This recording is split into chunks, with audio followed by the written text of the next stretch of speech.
He walked out. You never saw it coming and you don't know what to do now. Right now, you're just trying to get through the next 5 minutes. When a long-term relationship ends, your whole world can come crashing down around you and it can feel like you're watching your life moving in slow motion. You thought you knew him, you thought your relationship and your future were pretty much set on solid ground, and all of a sudden, he's gone. Now you can't eat, you can't sleep, and you're crying a lot of the time, and life feels pretty much out of control. You can't seem to find a space just to catch your breath. It's one of the biggest shocks you're ever likely to face, and it can feel incredibly unbearable. Right here in this moment, you don't have to fix everything. You don't have to see the whole road ahead of you. What you need is something to hold on to so that you can get through the next hour or so. This isn't just about heartbreak, it's more complicated than that. It's the shock of your whole story collapsing around you. The life you thought you had, the future you thought you had, the routines, the plans, all of it that you probably had mapped out, and it was all tied up in this relationship. So when he's left, it wasn't just him that walked out the door. It was the life that you trusted and you thought the future that you had disappearing overnight. That's why your mind is spinning. That's why things won't calm or make you feel better.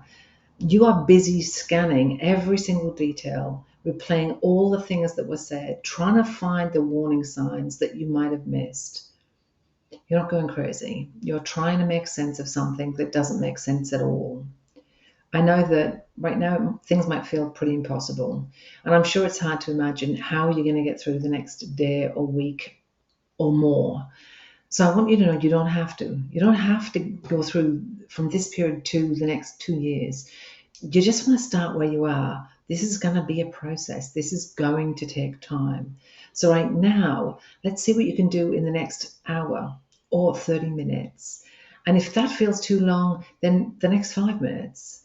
And if even that feels overwhelming, then go smaller again. You can do just about anything for 60 seconds, right? So for 60 seconds, put on a timer and take a couple of really deep, slow breaths in, just while you're watching the time. This probably sounds really stupid, but I promise you, this is about coming back to yourself. It's about you finding a way to calm yourself long enough to just catch your breath. See how long it takes before you start to feel like you're not losing it anymore. Just breathe in and out. And in and out. Do it for 30 seconds. Do it for a minute. Stay with it and notice what the feelings are that are coming and going, and ask yourself, what am I thinking in this quiet moment? What am I feeling? How's my breathing going? And just pay attention to it. And notice on a scale from 0 to 10 how you are feeling. 0 meaning you can keep going even if it feels like it's hard, and 10 means it's so damn unbearable. Measuring it out like this is important. It's going to help you as you move through this process. Breathe in and see if that number changes. And if it doesn't, take another breath. It's okay. What you're wanting to do is see, where am I in this moment? Am I at a 10 out of 10? A 5 out of 10? I want you to do this 4 times a day and keep a note of where you are, 0 to 10. Just stop and breathe. 30 seconds, 60 seconds, 2 or 3 minutes, and just notice, what am I thinking? What am I feeling? How's my breathing going? And how am I feeling?